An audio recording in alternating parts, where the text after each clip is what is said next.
Hello fam, welcome to the African Diaspora News channel. I am Wongel Zelalem bringing you this report. Today's report comes from my country, Ethiopia. More than 50 people have been killed just because they are a certain group, which is an Amhara. It's a tribe. As you know, we have more than 80 tribes in Ethiopia, and one of them is Amhara, actually the second largest group after Oromo. So in Wallagga, okay, let me just tell you what exactly happened.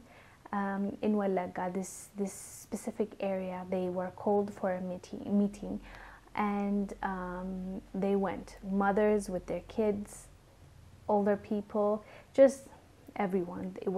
They were dragged there basically, and it was a school ground, and this terrorist group was armed. Witnesses, they were about 60. And they started shooting at the people. And before the shooting, right before that, the witnesses said the military of the Ethiopian government left, and they were massacred.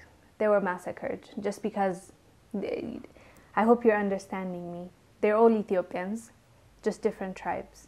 Because one of them is a certain tribe, they were massacred. And the witnesses say there were kids there, there were a mother carrying a baby, older people, just everyone that belonged to the Amhara tribe. And some of them managed to escape and hide in the forest, and that's how we got this information. The survivor, was giving interview, and he told the radio station that they're still picking up bodies from everywhere, and they burnt houses as well. The region's officials, the Oromia region officials, said it is the OLA that did this, who is responsible for this, the Oromo Liberation Army.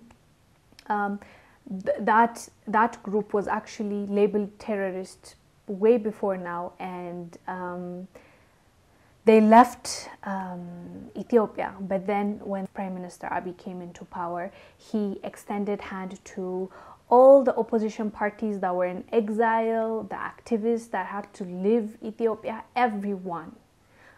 He opened the door, and everybody that was in the red list was erased, and they came in. So that's how these people were able to come in, the leaders at least. Now they are mobilizing this, younger generation kids, and they're giving them guns and teaching them this ideology that these are the enemies. You should just hate them, pure hatred. They teach them pure hatred. And so that's how they were able to do that. And first of all, I just want to say condolences to all those people that lost their families, and rest in peace the ones that lost their lives in this senseless war waged against you for no reason, just for being born Amhara. These are innocent, poor lives. They had nothing to do with politics.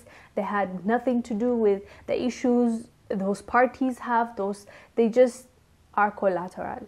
And I understand that there are people that are involved that made sure these things happen. It's not just these people. Do you get, there are other people that are moving these players to do the things that they're doing. And this is not the first, by the way. I've talked about it in my own YouTube channel, how it's getting worse and worse, this tribal tension, and all of it is happening because of some manipulators that don't want Ethiopians to unite and succeed. And it's really sad and unfortunate. And what hurts me the most is that there might be, yes, some powers doing all these things. I won't speak of them until it's declared. But we have an idea. Even the government has been naming them. But the people that are down there on the ground, that are killing their own neighbors because they are being told, they are manipulated, they are being paid, they are being given guns and bombs, those people are the ones that I'm really disheartened. My heart is in pain, because how do you do that though? Those ones, the power hungry ones, I get them. as hard as it is for me to understand how cruel a human being can be, I also understand how much these people value power, value money, value control. So once you take that away from them, I can understand how they can just turn into animals. I just can understand that. But the ones that are on the ground taking the instructions to kill their own neighbors, brothers, sisters, friends they have grown up with, that they know, those ones, the ones that don't have much to gain, to be honest, they're probably given pennies. Those ones not only they not only scare me, but I also find it hard to swallow. Imagine just your neighbor turning on you. That's what we saw in the genocide of Hutu and Tutsi. That's what happened. They were manipulated, they were told things. A husband was killing his wife, neighbors turning on each other, friends. And that's the type of cruelty it's hard for me to live with, to hear about. It's very hard. Because as Ethiopians, I know my people. At least I thought I knew my people. We're very, like, any foreigner that comes to Ethiopia, anybody, ask anybody, they'll tell you their hospitality is great, they're very nice people. They, like, all I have grown up around and knew was love. And all my friends, we are from different tribes, and I never for a second thought that difference can get us to a point where I shoot my friend. I've always loved the diversity we have, but also I am aware where you live impacts how you think. And I was born and raised in the capital city, so you're used to every kind of tribe, every kind of personality.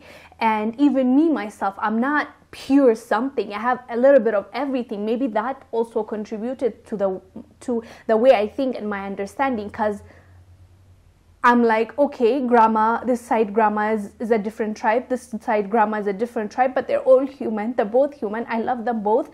It's never been like, this tribe is superior, this one is inferior. Like, I just never understood that concept, never in my life. I even realized that it was weird, like this tribalism, when I was, I think, before high school. And I asked my dad when I was about to get, was it then? No, maybe before that. I saw on their IDs that, like, it states, like, our national ID, your tribe is written. Like, imagine. Why is that important in your ID to state what tribe you're from? Okay, I understand if your house number is there, where you live, but tribe. So I asked my father, why do they have tribes? I don't even know if he remembers this conversation. Why do they have tribe? Why do you need to have tribes on the ID? And he's like, I don't know, I don't think it's important too. But now I get it. It was planned, because you see now, how do you target someone if you don't know what tribe they're from? Because if you look at us, we all look the same. We're all black, shades of black. How do you know? How do you know who to target? It was planned, you guys. Like, all they need to do is just take away somebody's ID and see which tribe you're from, in order for them to do whatever they want to do and to target you, to massacre your people. And it's really heartbreaking to see to what degree us black people hurt ourselves, especially in Africa, the tribalism. I also understand there's black on black crime in America. I've heard about that. And our issue here on the continent, because I know it's not just about Ethiopia, it's an Africa thing. It's the whole continent thing. I've heard about it all over the continent. People kill each other, dislike each other, think they're better than the other tribe. And this conflict, this mentality was created when? You probably guessed it.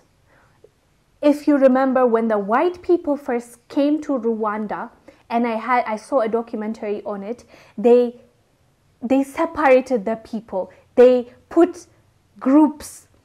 One of them had a darker tone, so you're this tribe. One of you have a bigger forehead, a wider nose, so you are in this group. So they divided them. And unfortunately, we've accepted that division and took it to heart and believe that we're not one people. And that makes it easier for us to pull the trigger on our own, brother. And that's what happened in my country, you guys. Very unfortunate and sad. I'm not happy about reporting about this, but this is the reality. This happened in my country. It's being investigated. I'll come back to you with an update when we do receive, a solid information about what really happened, and we'll talk about it. Anyways, guys, pray for my country. I'm Wongel Zelalem, bringing you the support. I'll see you on the next one. Bye.